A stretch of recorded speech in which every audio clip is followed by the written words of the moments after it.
अच्छे बच्चे कैसे बैठेंगे? बेटा नया अध्याय शुरू हुआ है हम लोग का, अध्याय 5, और इसमें हम लोग कर रहे हैं पाइथागोरस प्रमेय। उस दिन पाइथागोरस प्रमेय हमने आप लोगों ने सीखी थी।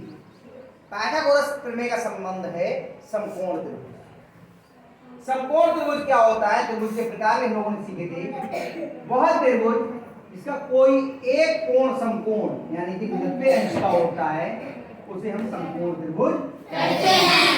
जैसे ये त्रिभुज ए बी सी है, इसमें ये कोण जो कोणीदार होता है ये 90 अंश का कोण होता है, जब देखा हो ये समकोण है। समकोण के सामने वाली भुजा को हम क्या कहते हैं? कर्ण। और ये जो दो भुजाएं बची हैं इनमें से एक आधार होता है और एक लंब। आप किसी को भी आधार कह सकते हैं, किसी को भी लंब कह सकते हैं। अगर ये आधार है तो लंब ये आधार है तो लंब ये। एक होती है आधार, अज्ञात ले लो, ये हुआ आधार और ये हुआ लंब। एक हो गया आधार और एक हो गया लंब। और पाइथागोरस प्रमेय क्या कहती है? और ध्यान रखना इसमें सबसे बड़ी भुजा कौन सी होती है? कर्ण। ये बताया मैंने आपको। तो हमने कहा पाइथागोरस प्रमेय कहती है पाइथागोरस प्रमेय ये कहती है कि कर्ण का वर्ग जो है लंब के वर्ग और आधार के वर्ग के योग के बराबर होता है। यही तो बताया था मैंने उस दिन जी। इतनी बात समझ में आ गई। कर्ण को हम प्रदर्शित करते हैं h से, आधार को प्रदर्शित करते हैं b से और लंब को p से। शाबाश। हाइपोटेन्यूज, बेस और परपेंडिकुलर। कितना है? तो अंग्रेजी की अगर वर्णमाला में लिखना चाहे तो इसे लिखते हैं h स्क्वायर बराबर p square plus b square. ठीक, ये पाइथागोरस प्रमेय है। इसके आधार पे आपने बहुत सारे प्रश्न, हम लोग इसका पहला प्रश्न करते हैं। आपके सवाल का पहला बहुविकल्पीय प्रश्न है। पहला क्या कह रहे हैं? आकृति 5.15 वो आकृति बना लेते हैं हम यहाँ पर। ये है आकृति और लिखा है ए बी सी। ये कोण 90 अंश है। कोण बी समकोण है, ये 6 सेंटीमीटर है और ये 8 सेंटीमीटर। पूछ रहे हैं कि AC की माप क्या होगी। अभी AC की माप क्या होगी? तो हम जब ये कहते हैं तो ये क्या समकोण त्रिभुज है?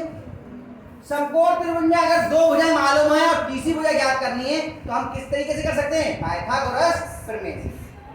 ठीक है, पाइथागोरस प्रमेय से इसको हम कर सकते हैं। तो बेटा इसमें हमें ये भुजा ज्ञात करनी है और ये दो भुजाएं मान ली दी। तो ये भुजा जो हमें ज्ञात करनी है कौन सी भुजा है? कर्ण है। क्या है ये? तो हम लिखते हैं पाइथागोरस प्रमेय। क्या लिखते हैं? पाइथागोरस प्रमेय कर्ण का वर्ग बराबर लंब का वर्ग धन आधार का वर्ग। अब इस वाले सवाल में कर्ण कितना है? AC का वर्ग बराबर आधार कितना है? BC का वर्ग धन लंब कितना है? AB का वर्ग। चाहे इसको लंब कह दो इसको आधार कह दो, फर्क थोड़ी पड़ता है। अब इनका मान रखेंगे। AC का मान हमें नहीं मालूम है, AC का वर्ग। ध्यान से देखना बेटा, नहीं तो फिर समझ में नहीं आएगा। जो बच्चे इधर उधर देखेंगे उन्हें। BC का मान कितना है? 2। BC का मान 2 है। 6 सेंटीमीटर। इनमें देखो BC कौन सी है?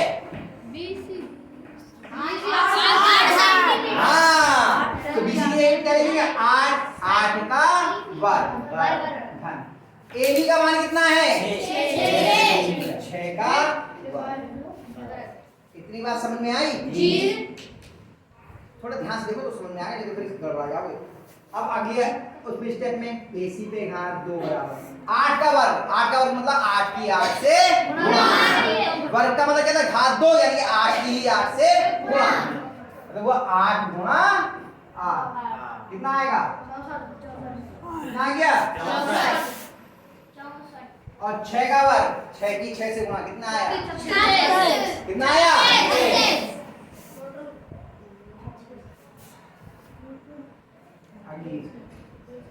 अब क्या है? इन दोनों का क्या होगा? क्योंकि दोनों समान चिन्ह के हैं। अजीत तुम्हारी समझ में नहीं आया, मेरे साथ साथ देख रहे हो, तब समझ में आता है जब पूरी तरीके से इधर देखते हैं। इन दोनों को क्या होगा? जुड़ेंगे क्योंकि दोनों समान चिन्ह के हैं। 64 में 36 जोड़ दीजिए, 64 और 90। कितना है? जल्दी करोगे तो गड़बड़ हो जाएगा, कॉपी पेन से कर सकते हो। कोई बात नहीं, गलती हो गई, अब से कर लेगा अगली बार।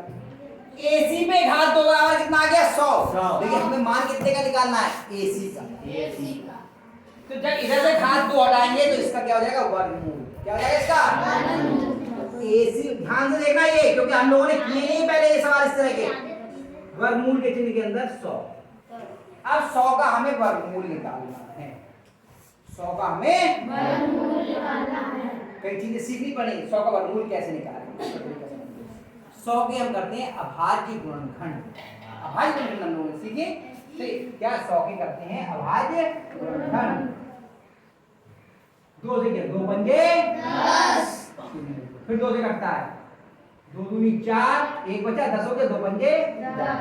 अब 2 से कटता है 25 कटेगा 2 से? नहीं। 25 3 से कटेगा? नहीं। 7 होता है जोड़, 2 और 5 का जोड़ कितना था? 7। 5 से कटेगा?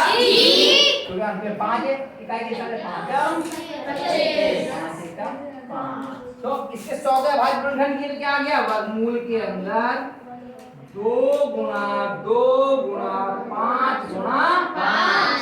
और वर्गमूल निकालने के लिए हम जोड़े में से एक एक निकाल लेते हैं। 2 घात का ही तो होता है ये करनी, तो ये 2 में से एक निकालेंगे। एक जोड़ा बन गया 2 का, एक 2 निकल आया, और 5 का एक जोड़ा बन गया तो क्या निकल आया? 1 5। जोड़े बना लेते हैं और जोड़े में से एक एक निकाल लेते हैं। कितना हो गया? 2 पंजे 10 सेंटीमीटर। कितना हो गया? 10 सेंटीमीटर। AC बराबर कितना गया?